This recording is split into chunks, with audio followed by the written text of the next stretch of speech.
Hello, thanks for joining us for another segment in the MAHLE Motorsports Piston Tech presentations. Today we're going to review how to calculate your compression ratio and the variables involved.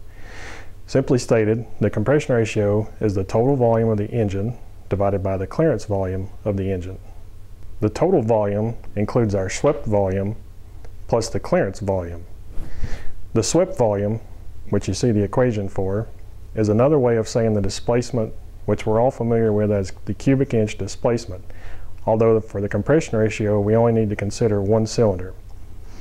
The clearance volume, which you see the equation for, is determined from a combination of variables, including the combustion chamber volume, the piston dome or dish volume, the gasket thickness and diameter, and whether the piston stops in the cylinder at top dead center, whether it's above the deck or below the deck, otherwise known as deck clearance. We will now go over swept volume. On our small block Ford, we measured earlier a 4040 bore and 3.25 stroke. As you can see from the equation, this equals 41.66 cubic inches. We need to make sure that our units are consistent, so we'll go ahead and convert our cubic inches into cubic centimeters. In order to do this, we multiply our cubic inches by the standard 16.387. This will match our measurements that we took earlier for our piston and combustion chamber volume. If you can't remember the conversion or the compression ratio calculation, don't worry. We'll post a link at the end of the video to download a simple calculator. We will now go over clearance volume in more detail and the items that contribute to it. First, let's look at combustion chamber volume. You can get this measurement from the manufacturer's specs, or you can measure it yourself as we did in a previous segment. Now let's look at piston volume. You can also get this from the manufacturer's specs, or you can measure it as we did in a previous segment.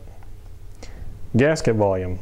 In order to calculate the gasket volume, you will need the gasket diameter and the compressed thickness, or just get this volume from the manufacturer's specs. Next, we'll look at the deck clearance volume. In order to calculate the deck clearance volume, as you see in the equation, you'll need the bore diameter and the deck clearance. You can measure these yourself as we did in a previous segment.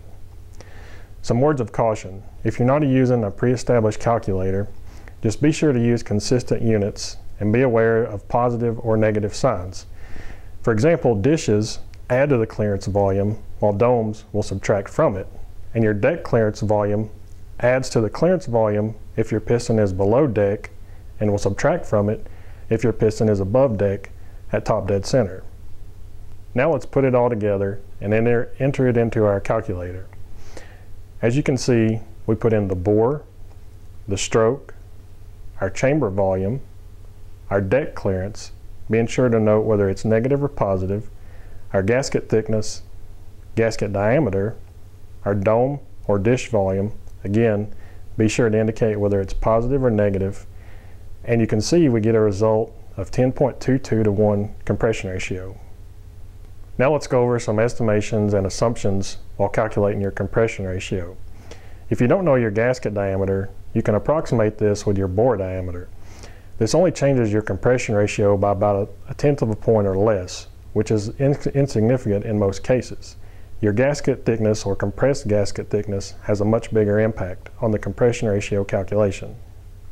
It's important to know how to accurately calculate your compression ratio, as this has a direct effect on the type of fuel your engine can use, the amount of horsepower and torque your engine can make, the amount of boost your engine can safely run, and other factors directly affecting your engine's performance. Thank you for watching, and be sure to follow us on Facebook and YouTube for more informative videos.